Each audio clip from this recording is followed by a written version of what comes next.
Vamos conversar aqui, eu e Bruno Lemes, com a coordenadora pedagógica da MindLab, Miriam Salles. Miriam, seja bem-vinda, muito bom dia, tudo bem com você?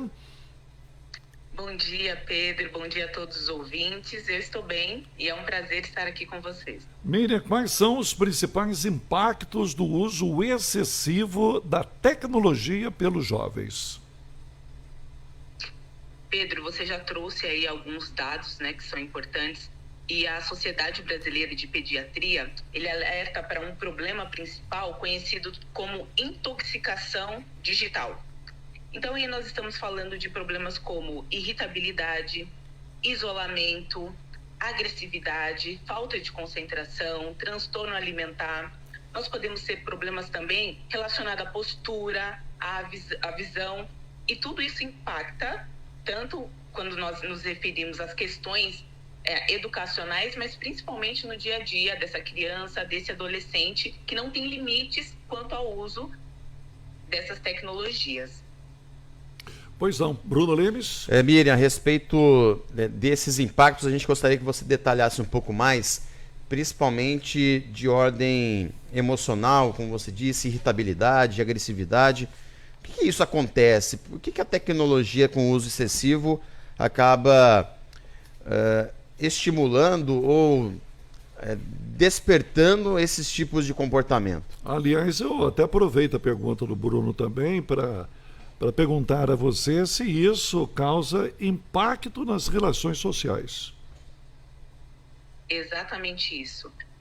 A forma como a gente se relaciona com as pessoas é muito diferente do tempo como nós estamos nas redes sociais. Então, hoje, se eu tenho um smartphone na minha mão, é tudo muito rápido. Com um toque, eu consigo acessar, eu consigo tirar uma foto, eu consigo dar um like ou não. E quando a gente vai para as nossas relações no dia a dia, é um outro tempo. Exige olho no olho, existe o tempo de resposta, o pensamento do outro. E aí, quando o aluno ele começa a perceber que esse tempo ele é totalmente diferente do tempo que ele tem ali nas redes sociais, isso gera uma irritabilidade, porque ele começa a achar que as coisas devem ser automáticas, que tudo que ele quer precisa acontecer num clique. E aí esse é um impacto muito grande quando a gente fala nessa relação, principalmente entre a família, né? Que as pessoas ali que estão mais próximas. Você consegue observar ali um tempo diferente de resposta, né? Uma cobrança desse jovem, desse adolescente, por uma resposta mais rápida, né? Por algo mais instantâneo. Tem impacto físico também? Não só emocional, físico também? Exatamente. Se a gente pensa, né, o tempo que a gente fica nos smartphones, nos tablets, a postura, geralmente nós estamos encurvados, né? Ali, isso durante muito tempo. Então, tem um problema com a postura, a visão também tem um impacto muito grande, porque a luz, né, que é transmitida causa um impacto na visão. Existem algumas áreas do nosso cérebro também que podem ser afetadas, né? Porque essa luz, ela estimula ali o nosso pensamento, então pode gerar até um cansaço, né, mental pela quantidade de exposição ali àquela luz. E qual que é a função da escola em criar condições para que a tecnologia não seja algo consumido de forma exagerada por parte dos alunos? Esse é um ponto muito importante. Vamos lembrar que com o advento da pandemia, a tecnologia ela se tornou um facilitador para os professores. Então, através dessa tecnologia, a gente conseguiu acessar alguns alunos, e isso é muito importante. Porém, a escola tem esse importante papel de resgatar essa questão da infância, que é tão importante. E aí eu estou falando dessa questão da formação social, educacional, dos valores. Então, ter uma postura pedagógica e mostrar que existe vida para além das telas. A escola é um espaço de convívio social. Então, o aluno ele vai conviver com outros colegas, com os professores, com todas as pessoas que fazem parte desse contexto.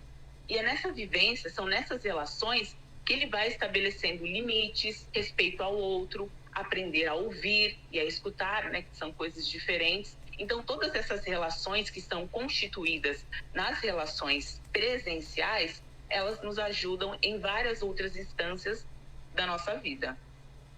Eu acredito que também não deva ser somente uma responsabilidade da escola, né? Acredito que seja uma postura, uma posição de cuidado de todos os atores que têm esse contato com a criança, ou seja, amigos e também família, né? Exatamente. Acho que nada melhor que o exemplo.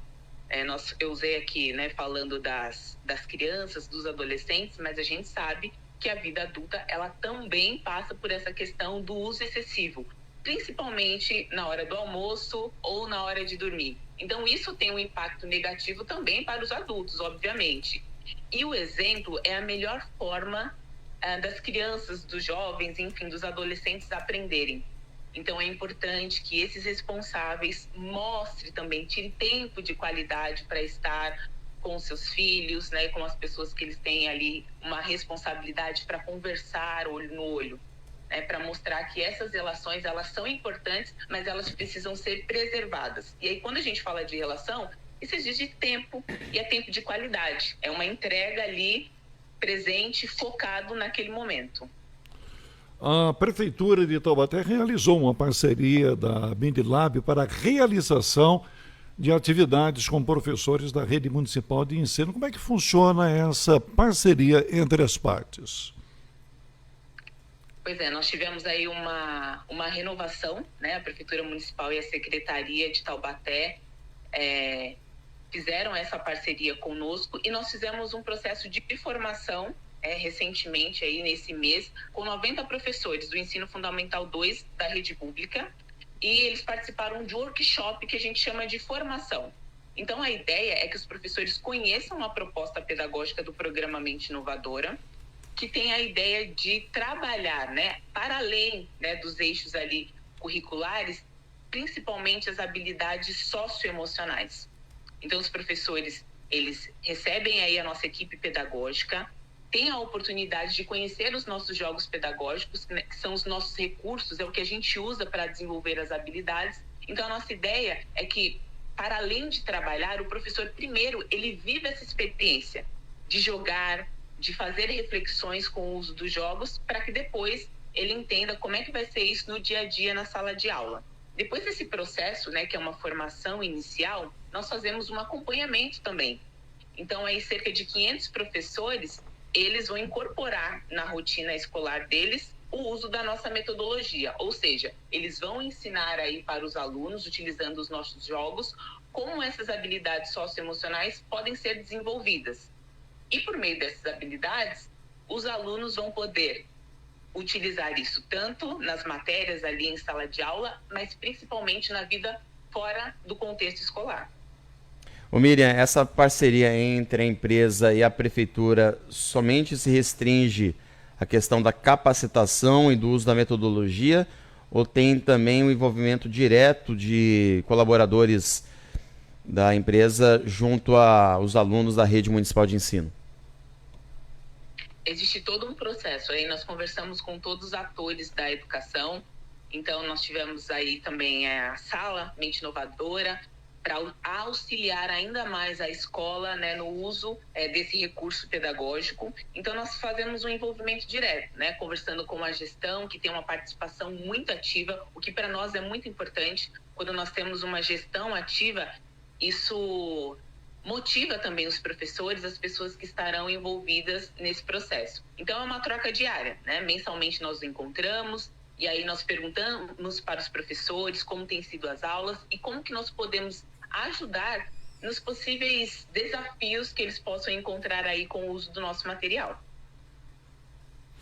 Muito bem. Miriam, quero agradecer a sua participação importante aqui no Jornal da Rede, falando sobre este assunto, né, que é sempre pontual, né? Eu acho que chegou à internet, o ser humano está realmente inseparável da tecnologia, né?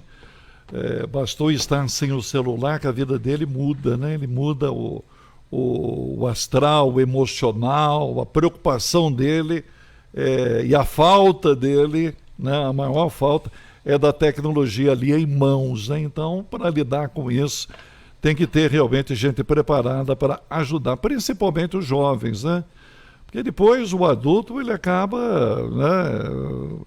Eu tive, viu, Miriam, só para colocar que se falava sobre problema de postura e tudo mais, eu de tanto uso da tecnologia celular aqui na rádio, em casa, eu tive um problema aí de pescoço, coluna, que eu tive que fazer um tratamento aí com a acupuntura, que foi o único meio que eu consegui realmente me curar. Foi terrível, dores terríveis. Então eu dou testemunha, né? Sou testemunha de que realmente afeta, inclusive, o físico, viu? Não é só emocional, o físico também, viu, Miriam? Muito obrigado, viu?